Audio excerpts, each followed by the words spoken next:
વાપીના બંગલામાંથી bogus call સેન્ટરનો પર્દાફાશ કરી મહિલા સહિત 11 પકડાયા. નેટવર્કના મુખ્ય સૂત્રધાર વોન્ટેડ.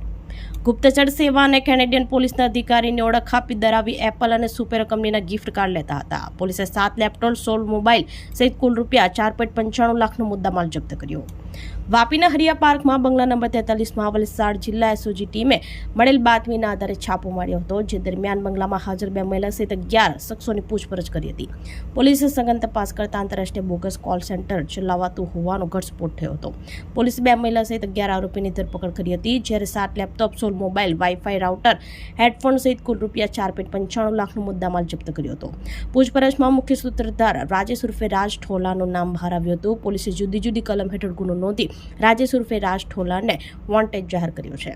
આરોપીની પૂછપરછમાં અનેક માહિતી બહાર આવી હતી, જેમાં બોગસ કોલ સેન્ટરના નેટવર્કનો મુખ્ય સૂત્રધાર રાજ દ્વારા તમામ ટેલિકોર્સને વોટ્સએપ પર અંગ્રેજી સ્ક્રિપ્ટ અને PDF ફાઇલ પૂરી પાડવામાં આવતી હતી.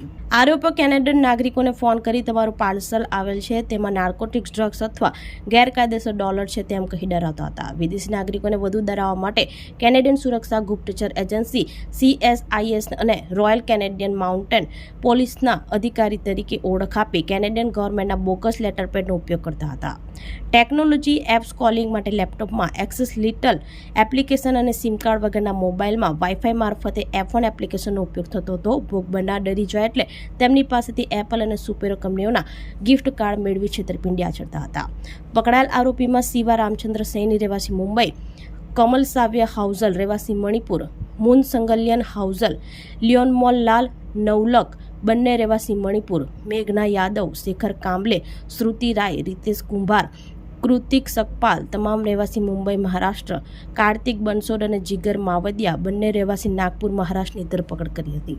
આંતરરાષ્ટ્રીય બોગસ કોલ સેન્ટરના નેટવર્કનો પોલીસે પર્દાફાશ કરી 11 આરોપીઓની ધરપકડ કરી છે. પૂછપરછમાં આખું નેટવર્ક રાજેશ ઉર્ફે રાજ ઠોલા ચલાવતો હતો. બંગલો ભાડે રાખ્યા બાદ છેલ્લા 1.5 મહિનાથી ગેરકાયદેસર પ્રવૃત્તિઓ કરવામાં આવતી હોવાની આરોપીએ પોલીસ સમક્ષ કેફેટ રજૂ કરી હતી. આ અંગે પોલીસે વધુ તપાસ હાથ ધરી છે.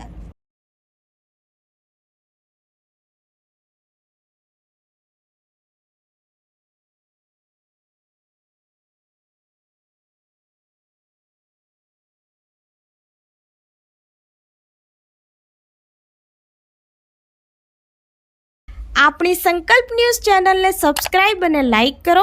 બેલ આઇકન દબાવો જેથી આવનાર ન્યૂઝ અપડેટ્સની નોટિફિકેશન આપના મોબાઈલ પર સૌથી પહેલા પહોંચે. Like, subscribe and share the video.